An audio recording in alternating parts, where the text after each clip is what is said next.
Hello दोस्तों, आज मैं आपके लिए लेकर आई हूँ सीडीपी के अधिगम से जुड़े हुए कुछ प्रश्न जो कि सीटेट की परीक्षाओं में पूछे जाते हैं और यह बहुत ही महत्वपूर्ण प्रश्न है। तो चलिए देखते हैं हमारा आज का पहला प्रश्न। अधिगम की प्रकृति क्या है? ऑप्शन ए, यह केवल विद्यालय में होने वाली प्रक्रिया है।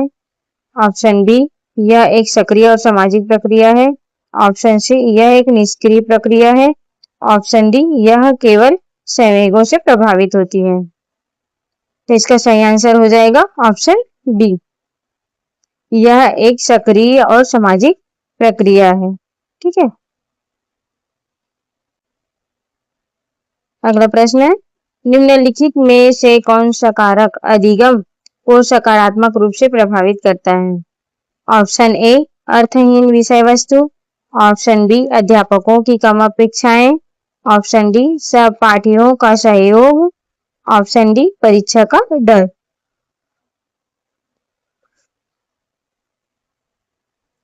इसका सही ऑप्शन हो जाएगा ऑप्शन सी, सहपाठियों का सहयोग।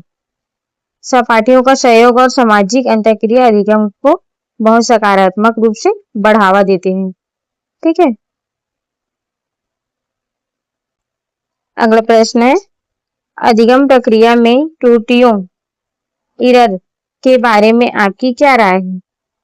ऑप्शन ए, त्रुटियां दर्शाती हैं कि बच्चे को कुछ नहीं आता। ऑप्शन बी, त्रुटियां सीखने की प्रक्रिया का एक महत्वपूर्ण हिस्सा है। ऑप्शन सी, शिक्षक को त्रुटियों को अनदेखा करना चाहिए।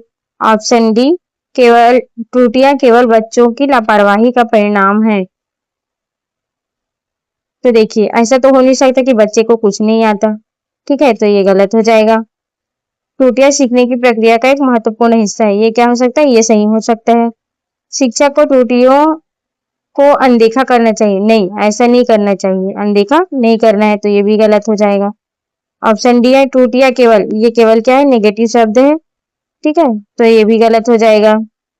तो हमारा हमारा सही आंसर क्या है? ऑप्शन नंबर बी, त्रुटियां सीखने की प्रक्रिया का एक महत्वपूर्ण हिस्सा है।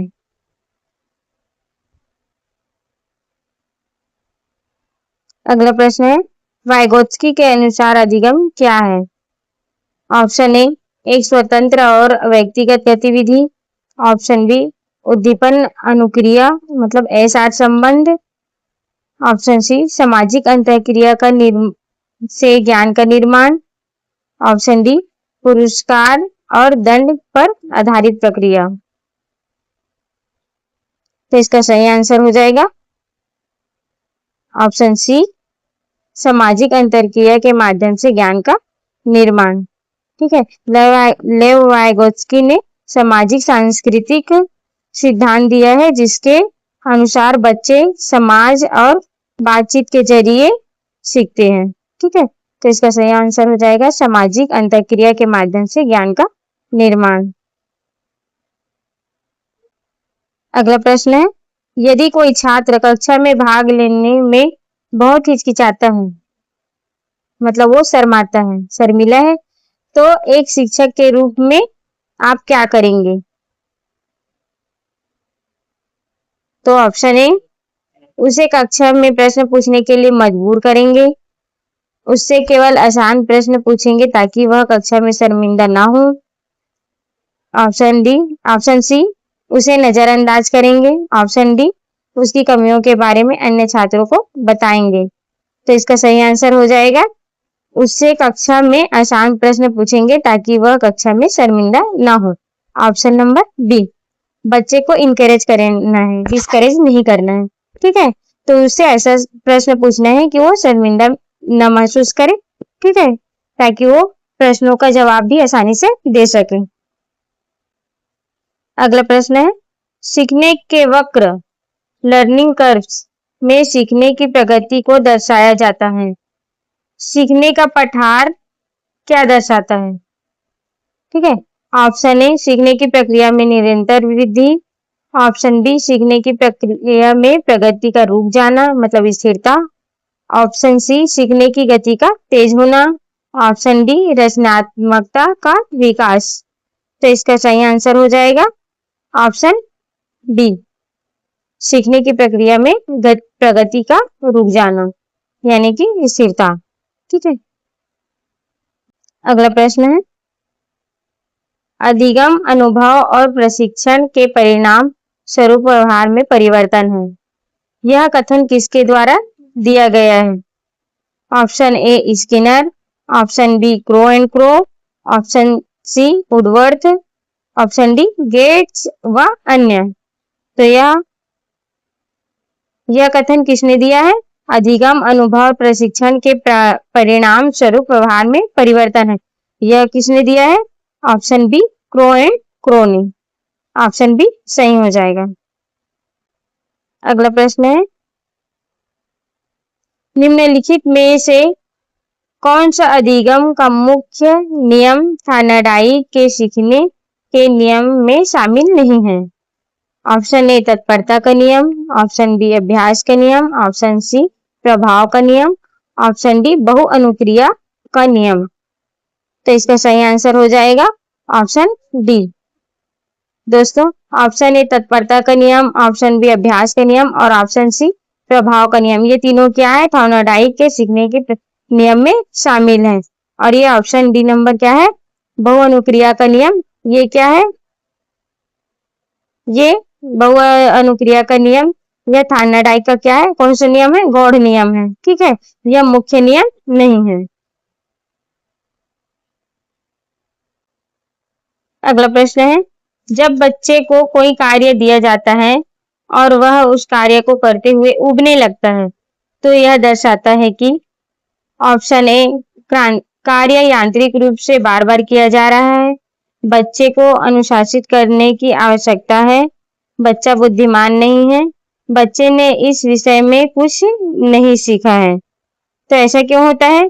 जब बच्चा क्या करता है, बार बार उसी कार्य को करते जाता है तो क्या हो जाता है, उसमें उससे उबने लगता है। तो इसका सही आंसर क्या हो जाएगा? ऑप्शन ए, कार्य यांत्रिक रूप से बार बार किया जा रहा है। ठीक है, अगला प्रश्न है, बच्चों की त्रुटियां एरर अधिगम प्रक्रिया का एक महत्वपूर्ण हिस्सा है। इस कथन के बारे में आपका क्या विचार है? ऑप्शन ए, ये दर्शाती है कि बच्चे ने कुछ नहीं सीखा। ऑप्शन बी, ये महत्वपूर्ण कदम है जो शिक्षण अधिगम प्रक्रिया में अंतर्दृष्टि देती है। ऑप्शन सी, शिक्षक को तुरंत त्रुटियों को रोकना चाहिए। ऑप्शन डी, त्रुटियां केवल बच्चों की लापरवाही का परिणाम है। तो इसका सही आंसर हो जाएगा ऑप्शन बी, ये एक महत्वपूर्ण कदम है जो शिक्षण अधिगम प्रक्रिया में अंतर्दृष्टि देती है।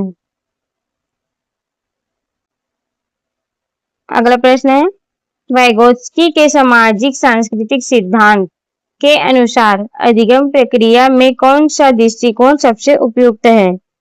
ऑप्शन ए रटन अधिगम रोट लर्निंग, ऑप्शन बी सहयोगात्मक अधिगम कोलैबोरेटिव लर्निंग, ऑप्शन सी केवल पुरस्कार आधारित अधिगम, ऑप्शन डी क्रिया प्रसूत अनुबंधन ऑपरेंट कंडीशनिंग। इसका सही आंसर हो जाएगा ऑप्शन डी, सहयोगात्मक अधिगम। सहयोगात्मक अधिगम, वाइगोत्स्की का मानना है कि बच्चे क्या है, समाज और सहपाठियों के साथ परस्पर सहयोग से बेहतर तरीके से सीखता है। बच्चे जब समाज के साथ अंतर क्रिया करते हैं तो फिर क्या करते हैं, वो अच्छे तरीके से सीखते हैं। तो इसका सही आंसर। अगला प्रश्न है, निम्नलिखित में से कौन सी विधि विद्यार्थियों को अधिगम में लगाव को बढ़ाती है? ठीक है, ऑप्शन ए शिक्षक द्वारा लगातार केवल व्याख्यान देना, ऑप्शन बी विद्यार्थियों द्वारा स्वनियमित अधिगम, ऑप्शन सी कठोर अनुशासन और दंड का प्रयोग, ऑप्शन डी विषय वस्तु को छात्रों के संदर्भ से वियोजित मतलब कि अलग करना। तो इसका सही आंसर हो जाएगा ऑप्शन बी, विद्यार्थियों द्वारा स्वनियमित मतलब सेल्फ रेगुलेटेड अधिगम। ठीक है,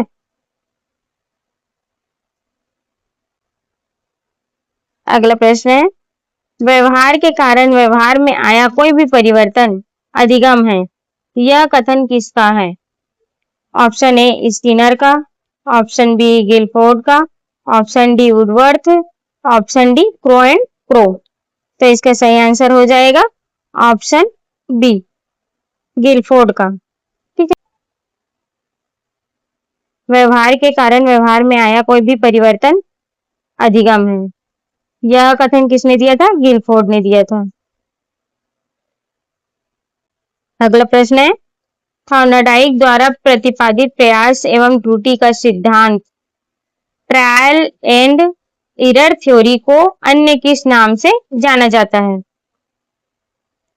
ऑप्शन ए सूज का सिद्धांत, ऑप्शन बी उद्दीपन अनुक्रिया सिद्धांत, ऑप्शन सी क्रिया प्रसूत अनुबंधन, ऑप्शन डी शास्त्रीय अनुबंधन। तो इसका सही आंसर हो जाएगा ऑप्शन बी उद्दीपन अनुक्रिया सिद्धांत।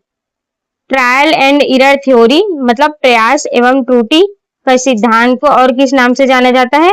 उद्दीपन अनुक्रिया सिद्धांत के नाम से जाना जाता है। तो इसका सही आंसर हो जाएगा ऑप्शन बी। चलिए, ये हमारा आज का लास्ट क्वेश्चन है। निम्नलिखित में से कौन सी विधि अधिगम प्रक्रिया में विद्यार्थी की सक्रिय भूमिका को सबसे कम महत्व देती है? कौन सी विधि अधिगम प्रक्रिया में विद्यार्थी की सक्रिय भूमिका को सबसे कम महत्व देती है? ऑप्शन ए खोज विधि या फिर इसी को अन्वेषण विधि भी कहते हैं, ऑप्शन बी चर्चा विधि, ऑप्शन सी पूछताछ विधि, ऑप्शन डी व्याख्यान विधि। इसका सही आंसर है ऑप्शन डी व्याख्यान विधि। यह क्या है? अधिगम प्रक्रिया में सबसे कम सक्रिय भूमिका निभाते हैं बच्चे इस विधि में। तो ये इसका सही आंसर हो जाएगा ऑप्शन बी व्याख्यान विधि। तो दोस्तों, हमारा आज का वीडियो आपको कैसा लगा प्लीज कमेंट करके जरूर बताइएगा, और यदि अच्छा लगा हो तो please like share and subscribe जरूर कर दीजिएगा। आपका एक सब्सक्राइब हमें इनकरेज करते हैं और भी वीडियो डालने के लिए। तो please like share and subscribe जरूर कीजिएगा। Thank you friends, thanks for watching.